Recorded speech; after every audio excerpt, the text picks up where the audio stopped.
My wife, 32F, and I, 31M, have been together for 5 years.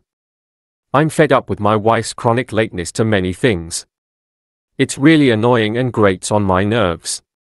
To her, it seems like no big deal because I always manage to rush her by telling her the time of an event 45 minutes earlier. She's never noticed earlier because she's too caught up with herself, constantly taking photos. That's the reason she's always late. She has a decent following on Instagram and is looking to grow as a content creator. I find it really silly how she turns everything we do into a photo session, and at this point, I've stopped agreeing to take her photos altogether. We've had several conversations about this. I've told her that it's mentally exhausting for me to always have to stay on top of making sure we both get ready according to plan. But she never really does anything to address it. This time, I wanted her to experience the consequences of her actions.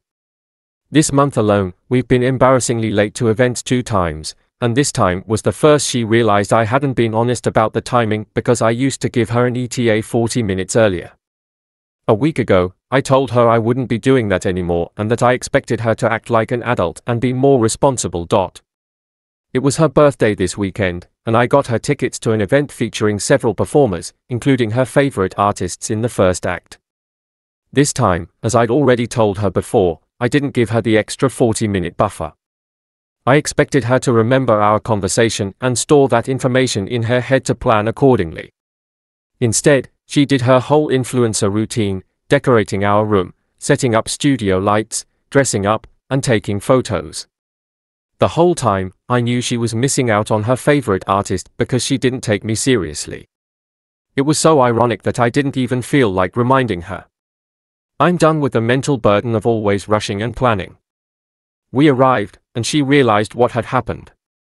She got upset and started crying, asking how I could do this to her on her birthday. She said it seemed like I was liking the rise it got from her and asked why I couldn't set my ego aside for one day. I told her this was on her. I'd already made it clear I wasn't going to rush anymore, and she should have listened the first time and expected me to follow through, unlike her. She said the whole point of the event was to see the performances of those artists, who we'd just missed. She was incredibly upset and kept crying off and on during the event. The ride home was awkward. I was in the downstairs restroom when she texted me saying I wasn't welcome in the bedroom that night. I ignored her message and went in while she was changing. She looked like she wanted to kill me, and I simply told her that her saying I'm not welcome was irrelevant because it's my room too. If she's uncomfortable, she could take the couch. She ended up leaving to visit her mom, and I'm considering whether I was an asshole. I, F27, have been living with my partner, Finn, M35, since last summer when my lease ended. He has been very supportive throughout challenges in my career, and moving with him helped me save money on a new lease. I just finished my PhD in science and had to stay an additional semester as I'm collaborating for a project. When Finn's lease ended, we decided to settle in the city where my collaboration project will be launched. He asked his family and they agreed to let us stay for 2 months until we left. Neither of us owned furniture or anything since we sold that off. I paid them rent and so did he. My situation with his family turned bitter pretty fast.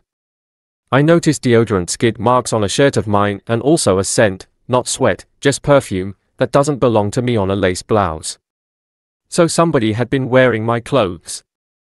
I went to him and he dismissed it as me exaggerating. Maybe I was wrong, but I said he was enabling his family and he got very offended.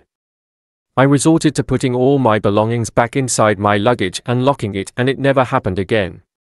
His sister definitely caused trouble between us. She told him that I looked at her like she was less and he came to me with that. I find her scary and I'm non-confrontational, but I can fight back if I have to. After that, I got snide remarks and indirect aggression from MIL and SIL, F44. SIL prides herself on having hit her exes, how she beat her brothers up, how she dragged one woman by the hair back in her 20s. The family acts like she's quite a strong woman and they treat her like she's all that. What happened last week was horrible and I ended up crying. So SIL walked into the living room with a very pretty blouse, very similar to one that I own. It wasn't mine. I might have shown a bad facial expression because she confronted me immediately. We had never had a direct confrontation before. She came at me and said I was accusing her of stealing. I was sitting down and she got into my face and pressed her knees against my legs and I couldn't move properly. Finn told her to stop but took no real action. So she leaned over and I pushed her by the chest to keep her away and she started screaming at me and squaring off. She poked me with her finger and I freaked out and swung at her and slapped her because she did walk towards me when I got up. I managed to get out of the living room and locked myself in our room. Finn never came to check on me. When I came out hours later, Sil looked like she had been crying. After that, no one has ever said a word to me. Not to scold me and not to comfort me. Finn has not spoken a word, not even when we were alone. He won't answer when I talk to him and it hurts a lot. I moved with him because I'm broke and he did me a huge favor. I'm getting my first payment from the research project this week and that reimburses my own expenses and the money that I put into the project. I do have funds in the bank from my part-time job that I kept until September. I don't feel great about this, but I left while everyone was sleeping. I had promised Finn that I would help him start a business once I started getting my checks. I had confirmation of payment 2 weeks ago and a new contract cleared. I thought we would enjoy this as a couple, but I think it's a lot to reconsider. I'm very grateful for everything that he's done, but at the same time, he didn't have my back. I don't have a strong frame and his sister is taller than me.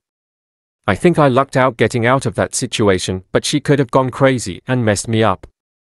He never got up and Mil said nothing. I feel lonely and have been crying, and the reason I left is that I don't want to cry in front of them. I know it's petty, but I also don't want to help him because I know he wanted to help his family, and after what happened, I don't want them to benefit from me, even indirectly. I'm staying at a motel. I have enough funds, but Finn doesn't have a job and I'm literally lurching him. I love him, but I don't want to get into a family like his. On the one hand, I earned this money with my efforts. He was morally supportive, but I paid for my own education. On the other hand, we made plans based on following my career and I'm making the decision to end things. We never had fights, but he did change sometimes when near his family. I know his sister's actions are her own. Maybe he was in shock.